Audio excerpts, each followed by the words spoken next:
Hey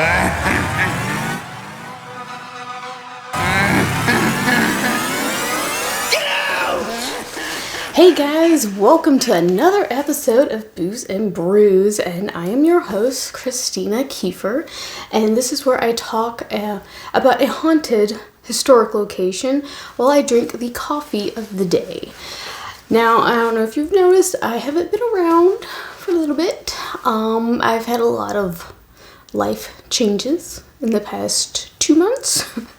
I planned a wedding, got married, I defended my dissertation, and I changed my name to Dr. Christina Kiefer, so title change. But I want to actually talk to y'all about a really cool location that I actually was able to visit myself on our honeymoon, surprisingly.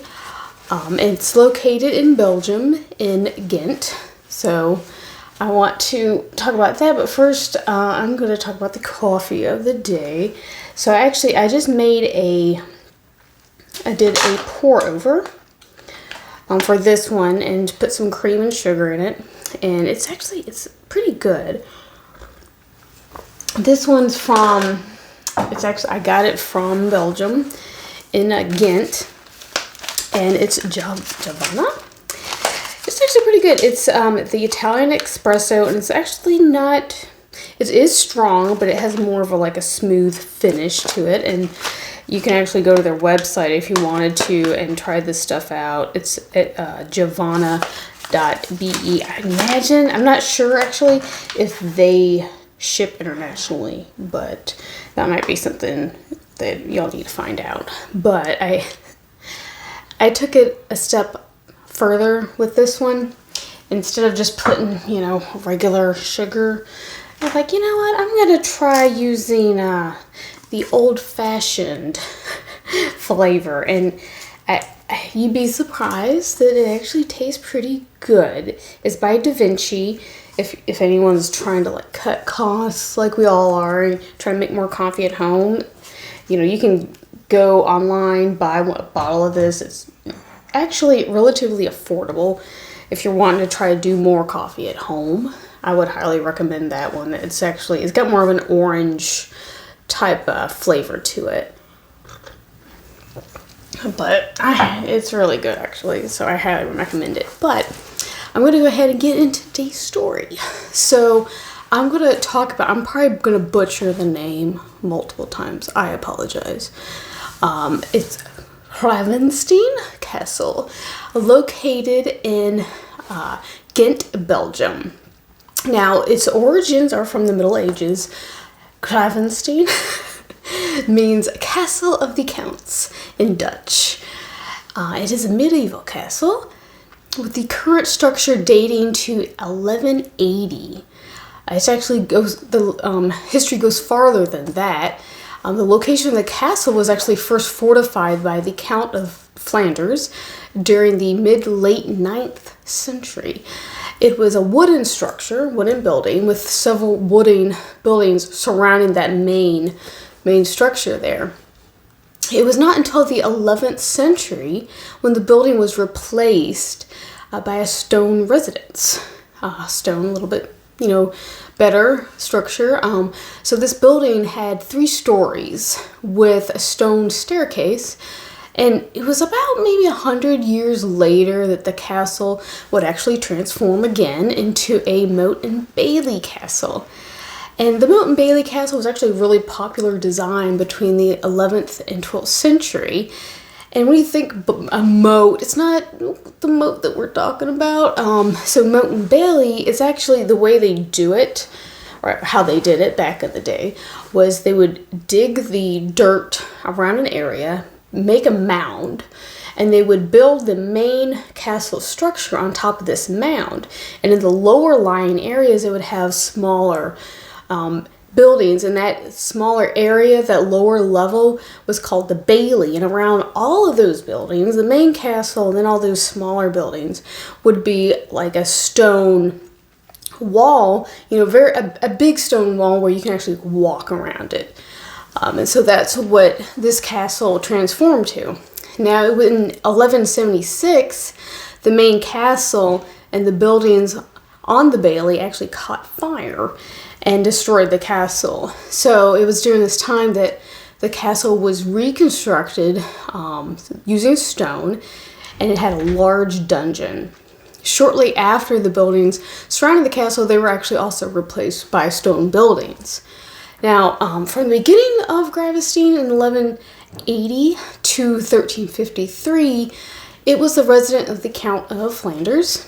Now, eventually was actually scheduled, it entered a decline and became a court and a prison until the 18th century. When the Industrial Revolution hit, it was converted into a cotton mill. It eventually was scheduled for demolition until the city of, once again, I say Ghent, but I'm pretty sure that's the wrong pronunciation. But Ghent, actually, they bought the castle back and they started to restore it. It became the center for the Ghent World Fair in 1913 and has been open to the public ever since, which is great. I love when historic buildings are revamped, and it's history that we should honor and remember for years to come. So today it's still there. You can go see it. It has the facade of when it was built in the 1180. Now, one of the probably some of the reasons why they wanted to kind of demolish it was Gravensteen had a really gruesome history. It was really bad because it was very known for its torture of its prisoners, and it was some gruesome torture. I'm not really going to go into much of that.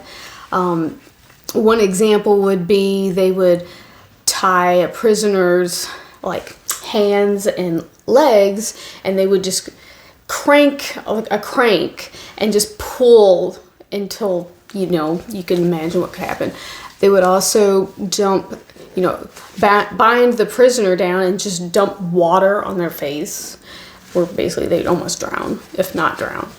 And they would do this stuff until they died because they wanted them to go through pain and torture until their last breath. So obviously it didn't put much light on the building of keeping it there, but thank goodness they did. So the visitors to the castle today, they reported experience unexplained noises and changes in temperature, voices, even screams. So one of the more well-known spirits that is known to be here is the spirit of a former knight. People believe that the knight haunts the castle, potentially in search of revenge for whoever was responsible for his death.